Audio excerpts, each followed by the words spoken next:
What's going on, guys? It's your boy Zach here, and welcome back to a brand not really new video. Today I'm revisiting my Dragonmaid decklist.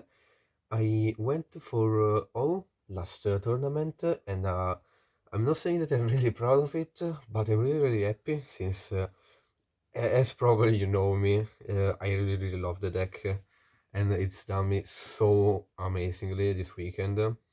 And I wanted to share to you guys the small updates that I did since, I'm being honest, I don't know how to get views on this channel by except doing Dragon Maid profiles. So before we start with the decklist, I want you guys to remember to subscribe, leave a like, and leave a comment on what you want me to do next. And soon I'm also going to share with you guys some replays from Dueling Book. I've been really busy with school this period, but the holidays are around the corner, and I'll make videos as soon as possible.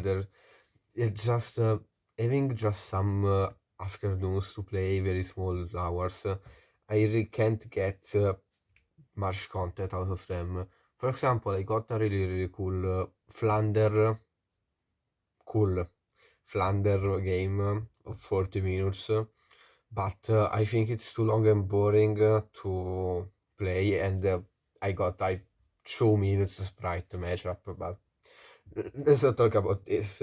What I want to say is this deck is literally is shits on both tier elements and Flander, and I'm gonna to show you why in this profile. So, without further ado, let's get started with the deck list.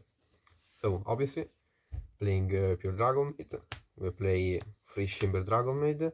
Not the best starter this format because of the Bestial, but still one of the best cards in the deck. On summon lets you search any spell or trap Dragonmaid from deck to end, and during the start of the battle she can bounce to the end to spell summon any Dragonmaid of level 7 or higher from hand or graveyard. So this is a recovery for big guys as well, and basically every Dragonmaid has that effect. Then free Parlor, she's the best starter in the deck as it right now, because she doesn't lose to Bestials, and yeah, basically that's it. Being a wind, you can do the one card combo without being scared of Bestials. Yeah, you still lose to the Crow, but it's not really important. On summon, she dump a Dragomaid card, any card that is a monster or a spell or trap, and then in battle she can tag her out for a level 8. And then, yeah, last of all, I'm playing the one Nurse. I really don't get why people are cutting off Nurse, since now they are playing Bestials, and when you see a Dragonmaid Bestial deck profile, it's basically, oh, free Chamber, free Parlor, Nurse is not needed, you play the one Lorper, and then you cut Hospitality to 1, you play one Change Over, free Tiding, and then you play 15 to 12 to 15 Bestial, free Ferry, free Prosperity, and that's the decklist. I really don't like. It's not because I don't have the money to afford it. I just don't like the whole Bestial engine, like Free Lubellion, the Spell Trap. I'm not saying that it's bad. I'm just saying that I really don't like it in Dragonmaid, because when I play Dragonmaid, I wanna play Dragonmaid. I don't wanna play Dragon Control. It's really different. So yeah, Nurse on summon, special any Dragonmaid of level 4 or lower from your graveyard. She's your recovery and your second best target to summon of spheres at the moment. And in battle she can tag her out for the level 7. Then for the big guys I'm playing obviously one Lorpar and one Ernus. You could bump Ernus to 2 honestly in this tier format, because if you see any Dragonmaid in hand plus Ernus, and for example, say that your opponent milled 10 cards because you are playing tier Shidzu, and you have a Parlor in hand, you can dump special Parlor, Parlor dump Tiding if you don't already have it in grave, and Tiding to reborn any guys that your opponent milled. So it's really good playing Dragonmaid, because this is a deck that can play during your opponent's turn. And also Lorpar, I could basically both of these could be a true, but sometimes they're brick, so you play only one. Lorpa is the better one because in end you can discard it to pseudo imperma one monster on the field. Pseudo because it's not that its effect negates it, but it cannot activate effect. So kinda better because, for example, Mirror Jade can't even send Albion for cost because you can't even activate the effect. So really good going second. I've seen playing the True Black Dragon and Darkness. These are better now with the Bestials, and this is a way to get to Spheres as one card. Nothing else. Now, Darkness can also extend even more by specialing some Bestials, for example. Noctuvision, free off. I always love Noctuvision. It's just an incredible extender from the deck that doesn't let you go minus because you summon it, you link it off, you draw one, and even if they banish it or they send it to the grave before you can link it off, well, that's your goal. You didn't lose anything because technically you always have the Dragonmaid combo. And then I'm playing the One of Tempest. I'll explain after why I'm playing the One of Tempest. Just this is really good. It's a free extender in grave because there are some times that you have too many dragons in grave, you can just banish some to special it. It's just a big guide that can be used for the fusion or just an extender for a link place. Now, the moment you've been waiting for. Oh no, the second moment you've been waiting for. Yeah, I'm playing 3 Magnamut, 1 Druid, 1 Saron. Okay, listen here. This is not as important as you may think of. Yeah, it's good, both extenders and consistency boost for the deck, because many times you go, okay, Magnamut banish an opponent's monster and end phase add the starter, or even during your combo you can, for example, make Sphere, banish a Striker, Dragon, special Magnamut, and then Magnamut add Druiswurm or Saronir, and then if you have set Tiding you can bounce it off, and basically you have 2 pistols in hand. It's really good to synergize with the deck, and basically fits on the format which is tier. Nothing more to say about it. This is not needed, but makes the deck very, very good now. Okay, now for the end trap. This may be surprised since my last profiles I really played a ton of end traps, but I'm not playing that much end traps right now because I don't feel the need to. I'm just playing the free gospel because sometimes you still wanna see your combo get off, so you got a bell, for example, a bestial that is about to banish a chamber, or also this the usual play called by the grave on your spheres. You know you cannot do that with bell, and that's why she's in here basically. Then I'm playing free draw lockboard. Now, main draw is not something you see often, but I'm really liking it because one, many deck, if you draw them, they cannot play. For example, Flander, if they didn't shifter you before, you can draw them and they cannot play. Sprite kinda tier, Urchank also tier. But most importantly, if you see Tempest plus Troll, you can go Tempest, discard Troll to search any Dragon Monster. That's why I also play Tempest. Tempest can discard itself plus another Wind or Dragon or no, any other Wind monster to add any Dragon from the deck to the grave. And this is a Wind, this is an Entrap, and this is a Small War Bridge. What do you want more in life? And then I'm playing 1DD Crow. This is here just because it's a small word bridge. It can get you from Droll or any Bestial to Magnamut, because you go Droll level 1, Crow level 1 Magnamut, or if you open Saronir, you can go Saronir, Crow, Magnamut basically. It's just a small word bridge. Then for the spells, I'm playing obviously Free Hospitality. I saw so many people cutting down this to 1 or 2, and I was dying of cringe when I saw that. I mean, okay, that it's an hard once per turn, and if you open too many of these, they are a break. But who cares? It it's a free special from Endor Grave that doesn't target and dump the big one or the small one, depending on what you summon. And if they negate the activation and you have the second one, you can activate it. I'm saying this is needed.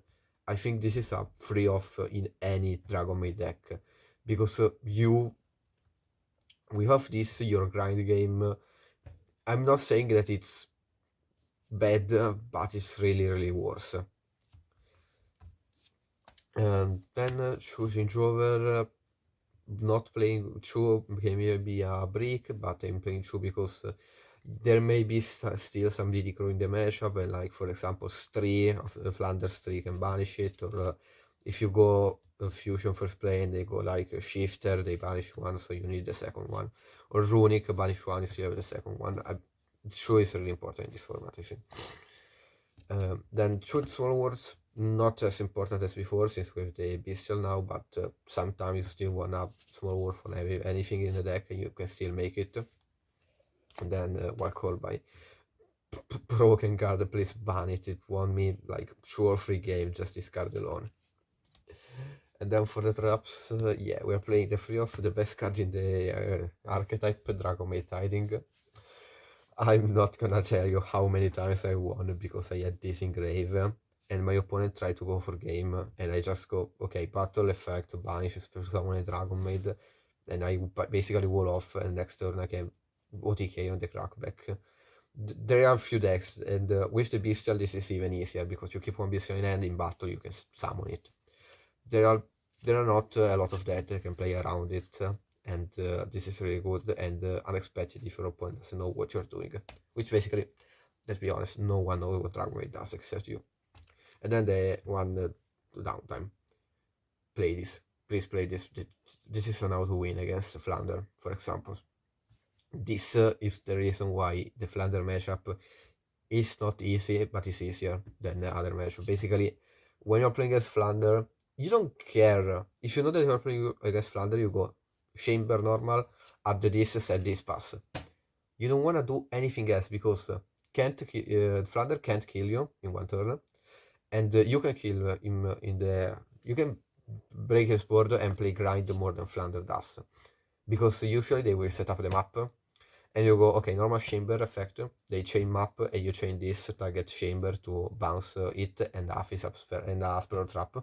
So you bounce the field doesn't resolve, you add any Dragonmaid spell or dump if you summon Parlor, and then you are basically able to play for free. I mean, and in grinding can even search for anything if, for example, let's say they banish your free chambers or something like that. This is really good. 40 cards usual, don't wanna play more, can't play less. Okay, then for the X-Track, it's the same one as always, one striker because it's your breed for your combo. 3 erratic spheres, you may cut this one to 2, but I found myself too many times going, okay, against a full board, okay, normal chamber, hospitality, link 1 strike, hospitality chamber, sphere pass. This is such an oppressive card that many deck can't deal with. So you're gonna make this any turn in the crackback if you are unable to kill your opponent. Then Masquerena, because sometimes you have too many resources and nothing to go into, so Masquerena is just another interruption. Dark, it's really good in the meta. Basically, summon any bestial, then bestial effect because of ogni Magnamoth. You summon it and then you activate the effect and if you add any dragon.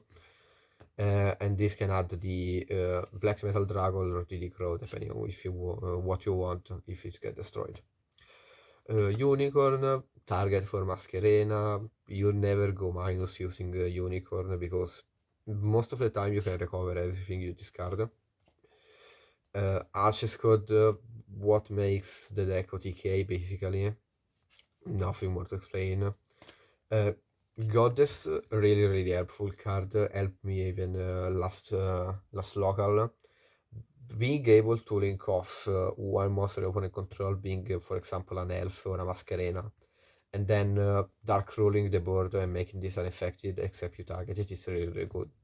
I found myself in a sprite matchup where I did this, and my opponent tried to smash it, but you can't. It's unaffected. And if you make it off Masquerina, it's even undestructible. So really good. Then for the fusion, Borreload really important because you don't have many way to like pop cards except the house, but house doesn't pop spell trap. And there is still the fun interaction between him and any big dragon, because the big dragons on field cannot be destroyed by card effects if you control another fusion. So you can go Furious, target the big dragon and another card your opponent control. He pops the card your opponent control, but you don't get popped. So in your opponent's the next turn you can do the same. So it's like infinite pops. It's a quick effect. Any grave can banish to revive any dark link. So even an extender if you still have some dark in the grave. And then lastly, yeah, Free House and Chushio. They basically the reason why you play Dragonmaid is because you can put down an easy Omni Negate very easily. You gotta play the houses. Playing Chu is okay, but sometimes the third comes up because you are not able to recycle her as easy as you do with the other, because if you summon it off Shio and then it goes to grave, you cannot summon it off Chamber or Tiding because it has not been summoned properly. So hard to recover, and you need the target for Shio. Lastly, for the side is basically always the same. One Pancratops, two Nib. I wanna play the third Nib, but I'm not able to find someone who has Nib and gives it away. Pancratops, Domcat Pancratops, it's a really good card.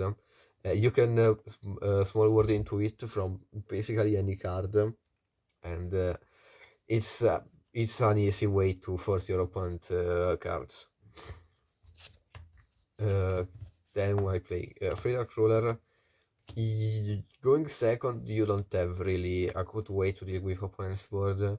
I've considered playing like Lightning Storm to clear my opponent's board, but it's if you don't have interruption, Dragonmaid can easily clean the board even in more turns. For example, you go Sphere, Tiding, Pass, Tiding, Spheres, it's just two monster bounced, and then Spheres bring Norse and you go for the grind. Basically, this is to make sure that your combo goes on even turn 2. Then one Duster and two Cyclone for backrow matchups. You still have downtime as a main card, so I'm not too worried of playing Borra. And I also have another card that I will show you later. 3-dimensional barrier, because going first you don't have many ways to auto win games, and this not being a floodgate that lasts forever, you can use it over a current turn, call Fusion against TR they don't play, call Xyz against Sprite they don't play, and if you side this against Flander, you're an idiot, but yeah, you get the point. Basically shuts down one mechanic of the X-Rec that, and not many people are playing Links this format, so this is a really good card in my opinion. And lastly, the best card of the side deck, fucking Imperial Iron Wall.